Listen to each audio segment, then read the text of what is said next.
Dans les rues de Gaza, des habitants commençaient dans la matinée à se diriger vers le sud, à pied, emportant enfants et quelques biens entassés sur des remorques, de camions ou en voiture.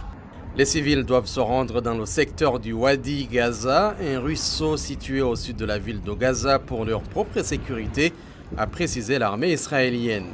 Mais elle a ensuite admis que l'évacuation prendra du temps sans confirmer l'échéance de 24 heures avant une offensive terrestre prévue contre le Hamas.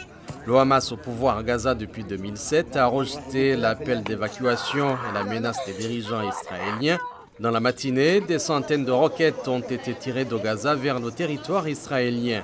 À Ramallah, en Cisjordanie occupée, à la périphérie de la vieille ville de Jérusalem, des affrontements ont opposé des manifestants aux forces israéliennes pendant des rassemblements en solidarité avec Gaza.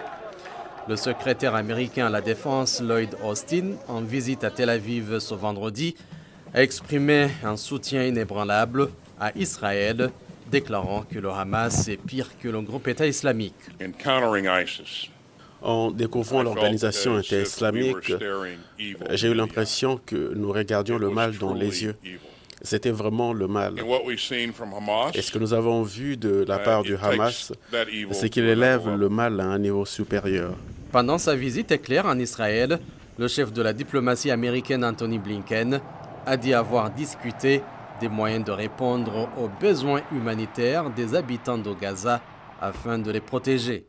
En Jordanie, où il est arrivé dans la nuit de jeudi à vendredi, Anthony Blinken a rencontré le roi Abdallah II et le président de l'autorité palestinienne, Mahmoud Abbas. Il s'est ensuite rendu au Qatar et est attendu en Arabie Saoudite, en Égypte et aux Émirats arabes unis. Selon un haut responsable américain, Israël serait d'accord pour la création de zones sécurisées pour les Palestiniens à l'intérieur de la bande de Gaza.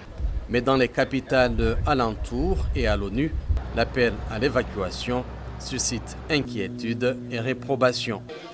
Le patron de la Ligue arabe et les dirigeants de la région dont le roi de Jordanie, le président égyptien et le président de l'autorité palestinienne réagissent différemment à cet appel d'évacuation, mettant en garde contre un déplacement forcé.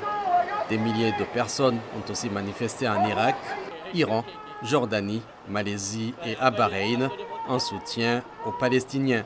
Et le Conseil de sécurité de l'ONU doit se réunir ce vendredi pour aborder la question à Gaza.